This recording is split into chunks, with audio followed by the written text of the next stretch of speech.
Bonjour. Aujourd'hui, je raconterai pour l'histoire de l'Ukraine et aujourd'hui, nous allons raconter pour l'histoire de trois tribus qui s'occupent de le sud de le territoire ukraine pendant le 8e au 3e siècle. À partir du 8e siècle, le territoire du sud de l'Ukraine s'occupe le grec. Créé deux colonies et adapté de la religion, de la culture de l'Ukraine et évidemment nous retrouvons beaucoup de villes et ils sont construits comme Olvia près de Mykolaiv Khersones, près de Sébastopol et beaucoup de un peu villes qui le changement, le style de vie et la culture et la religion dans le peuple qui s'occupe du sud de l'Ukraine. À partir du 8e siècle aussi, il s'occupe du trip chevalier. Il s'appelle euh, Kimmery. Et nous vions que ils sont le cheval.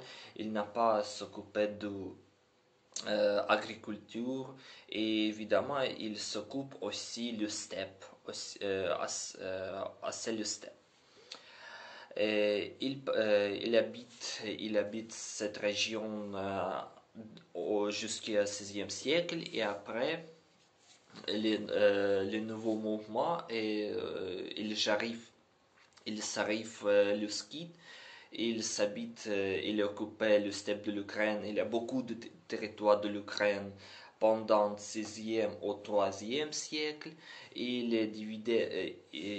sont dividés en quatre groupes. Le premier groupe, c'est le groupe de l'agriculture.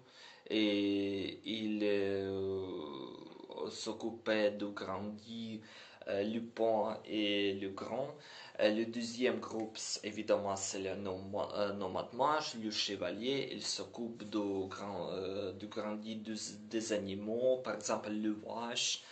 Et après, euh, nous, euh, nous allons voir le troisième groupe. C'est le groupe,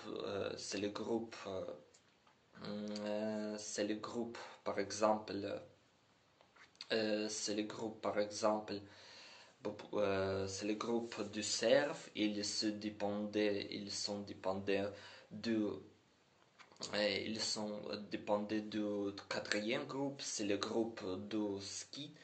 Et après le quatrième groupe, il a créé le ski de tsarisme, de aristocratisme.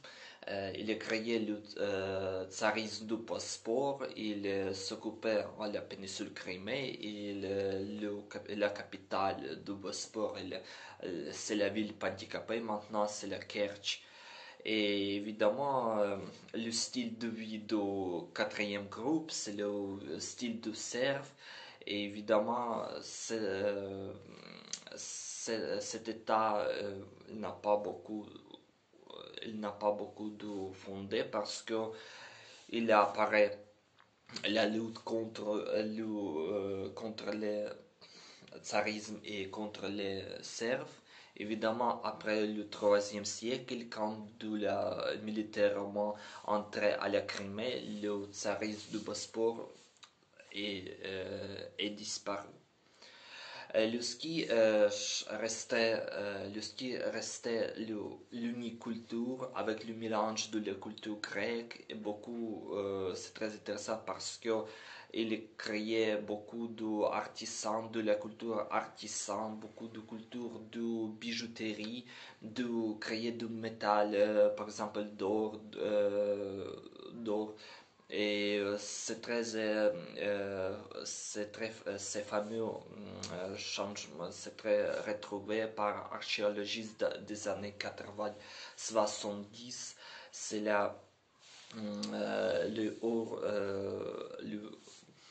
le forme bijouterie. Il se retrouvait par Orjonikidze dans l'Ukraine. Et maintenant, nous allons voir du musée du Trésor historique à Kiev. Évidemment, le ski, c'est très connu par beaucoup de funérailles cérémoniques. Nous allons voir du Kurgan, c'est très intéressant et c'est très populaire était selon du ski, selon du riche ski, parce que par du point de vue du ski, l'homme ou la femme qui se mourait doit être, par exemple, vivant, comme être vivant ici, dans le terre.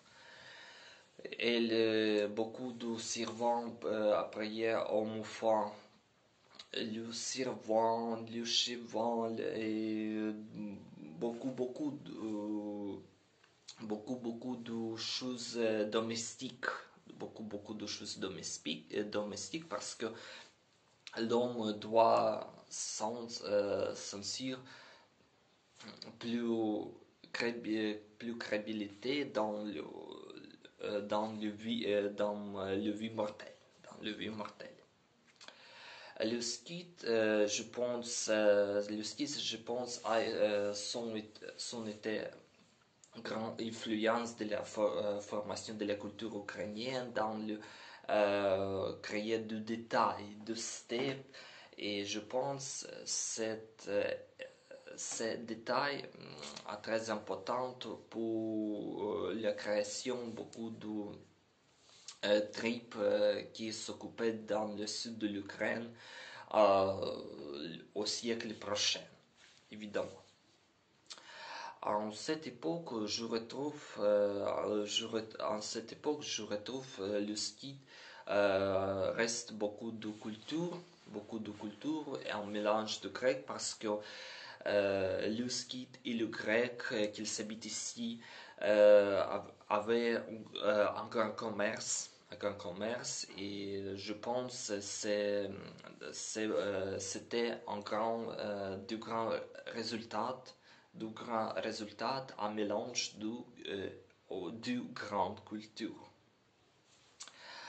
Après le ski au IIIe siècle avant Jésus-Christ, le tribe iranienne sarmate s'occupait de le sud, mais il a beaucoup s'occupé du territoire de la Crimée. Le territoire de la Crimée, et je retrouve il est plus dépendant de la militaire romaine et c'est très intéressant parce que la liaison avec du Sarmat, c'est la légende de l'Amazonie, ce sont des femmes militaires et ils ne vivent sans les hommes, mais évidemment c'est la plus légende que c'est plus la réalité. Mais le Sarmat coupe le territoire de l'Ukraine en peu de temps et après le deuxième, premier siècle avant Jésus-Christ, le roman militaire concrètement quittait ces tribes du territoire de la Crimée. Bref, je dois dire les trois tribes et les Grecs coloniaux deviennent les territoires de l'Ukraine, c'est plus possibilité de le vivre, de le créer de l'agriculture, de l'économie, de le commerce, de la religion dans les territoires de l'Ukraine. Et donc, c'est la grande conséquence, beaucoup de tribes par agriculture, par chevalier, ils s'occupent de ce territoire parce que c'est le territoire de grandes possibilités, de bon climat et de grande économie. Et évidemment, c'est la grande héritier de notre histoire. Notre conférence est finie. Merci beaucoup. Merci pour votre fidélité. Au revoir. À bientôt.